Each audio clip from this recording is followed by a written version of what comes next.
Black Ops 4 is one of my most adored zombie titles. I love how innovative it was. I love how unafraid it was to challenge the standards set in place by previous zombie installments. I love the perk system. I love the specialists. I love the elixirs. I love most of the maps. Despite being so passionate about genuinely enjoying Black Ops 4, I have never once beaten any of the main quest Easter eggs until today.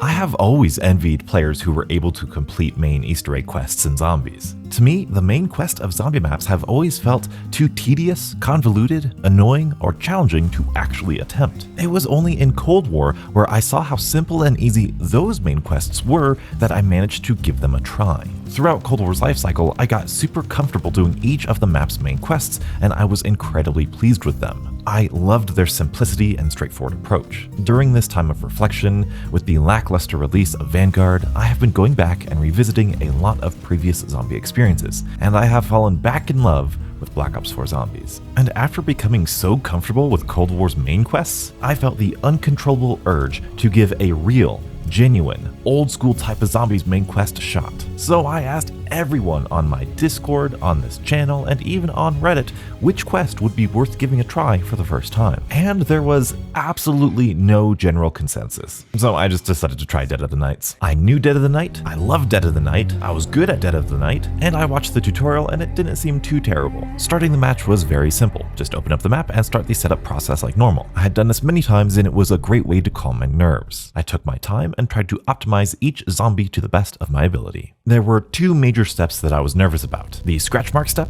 and each of the 3 lockdowns. I made sure to equip the most useful elixirs that I could think of: In Plain Sight, Undead Man Walking, and obviously cash backs just in case I ran out of ammo. Luckily, I got Pack a Punch open on an early round 5 and was able to upgrade the Alistair's Folly to the Chaos Theory. Looking at my notes, I knew I was able to fully complete the telescope step within this round. I activated the giant beam in the graveyard and was taken back by how cool this moment was. I know for many players, this really isn't anything special, but after years of playing Dead of the Night, countless hours, seeing this map dynamically change and react to what I was doing was something I hadn't experienced on this level before. I was grinning from ear to ear. I ran back to spawn and started flicking the levers for the puzzle step. I had it on good authority that this step was very consistent and easy to solve. Unfortunately, after using the middle lever until green, the left until blue, the right one until red, the center lever never solved the puzzle. My heart was racing. My anxiety skyrocketed. This was just the first step. How have I failed this quickly? And my goodness,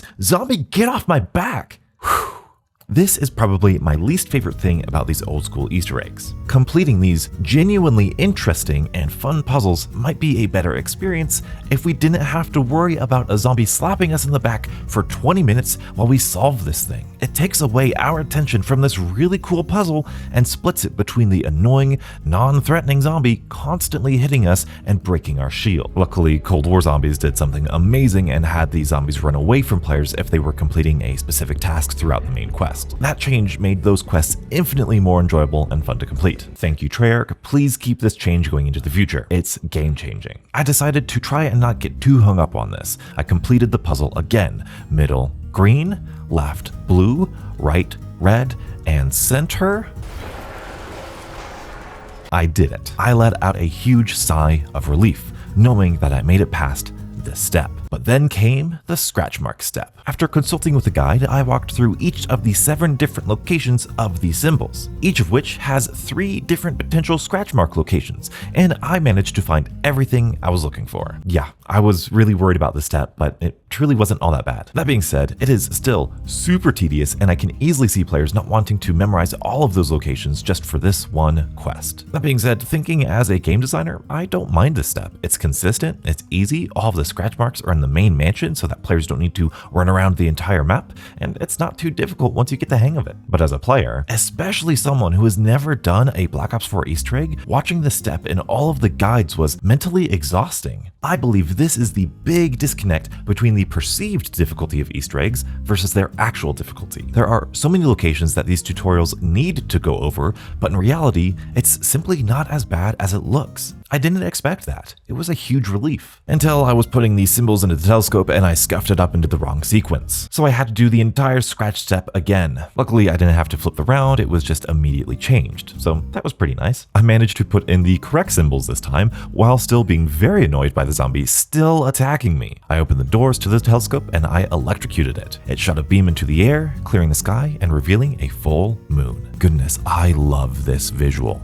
I was so satisfied. This was so cool to experience. From here, I realized I needed to upgrade the Chaos Theory fully into Alistair's Annihilator. And in the meantime, I got the Stake melee weapon because at the time I thought you were supposed to be able to cheese the boss with it. I later saw a video saying that it was patched. Oh well. As soon as I upgraded to Alistair's Annihilator, I ran my way back over to do the Wicker Man step. I found the right grave, shot the Annihilator until I got the fire attack, and proceeded to initiate this awesome animation. I have to emphasize here, this is something I've never experienced before. I don't do Easter eggs. Seeing this on my own screen, in my own game, was so much fun. I managed to find and escort the ghost with little resistance. At this point, I could have done the lockdown steps, but I wanted to wait and be sure I was completely set up for those steps. So I went back and completed the fireplace step. Again, I needed the Annihilator for the step, and in the process of doing it, the zombies that I was holding at the end of the round managed to die from the attacks. Luckily, I was still on a very reasonable round, and I didn't have any trouble getting these gems from these fireplaces. After that, I just activated each of the knights and escorted the gems back to the forest. This was it. The finale, the end of the egg. I had one step to go. Each of these knights only took about 5 to 10 zombies to fill up,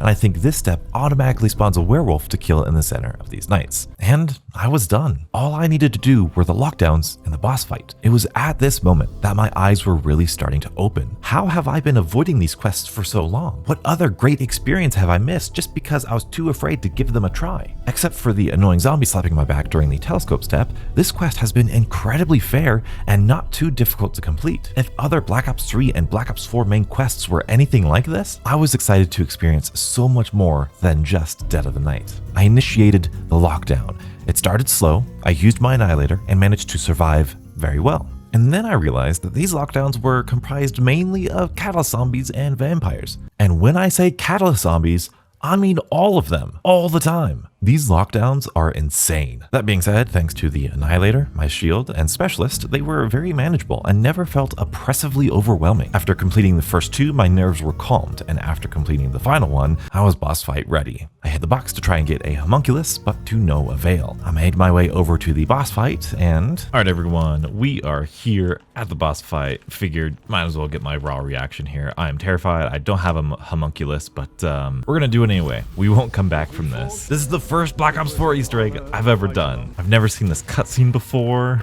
Ooh, this was my first Black Ops 4 boss fight. I'd watched all the guides, studied the strategies, and I was ready. My goodness, I am terrified. This isn't too bad. This isn't too bad.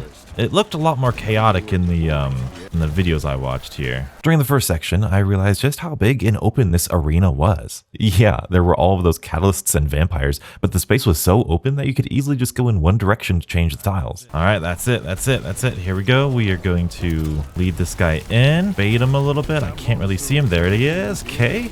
See how good this Spitfire is? Yep, there's that guy trying not to use any of my elixirs, even though I know I got him. Oh, did I get him? Did I get him? Was that it? The Spitfire's awesome. Using the Spitfire was an excellent choice. It was one of my favorite weapons in Black Ops 4 just to begin with. Knowing it's useful in most of the boss fights in Black Ops 4 is a comfort that I love having. Being able to destroy the werewolf that quickly was awesome. It made me feel powerful and rewarded for the right weapon choice. Oh yeah, sweet, that was it. Oh dude, this Spitfire's fire.